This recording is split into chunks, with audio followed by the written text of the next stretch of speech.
তারপরে আমাদের এখানে কফি বানানো হয়। এটা আমাদের বার কাউন্টার। এই যে আমাদের আস্তে আস্তে ক্যাফেটা দেখাচ্ছে, এটা আমাদের ক্যাফে।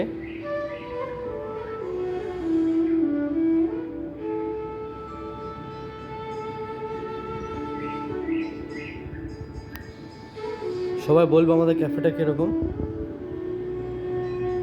আমাদের ওপরে রুফটপও আছে, ওটা না আমি পরে দেখাবো তোমাদের। যারা যারা আমাদের ক্যাফেতে আসতে ইচ্ছুক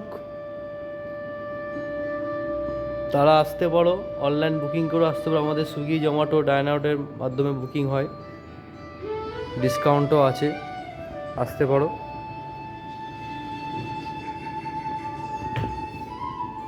সবাই একটু বলবে আমাদের ক্যাফেটা কীরকম। এটা ঠিক আমাদের সেক্টর 1 সল্টলেকে পিএনবির কাছাকাছি বা ফাঁড়ির কাছাকাছি এটা আমাদের ক্যাফেটা। সবাই একটু কমেন্টস করবে খুব তাড়াতাড়ি, ফটাফট একটু দেখে বলবে আমাদের ক্যাফেটা কীরকম। আর শেয়ার চাই, সবাই শেয়ার করবে, কমেন্টস করবে, লাইক করবে। সবাই সবার পাশে থাকবে, একটু সাপোর্ট করবে।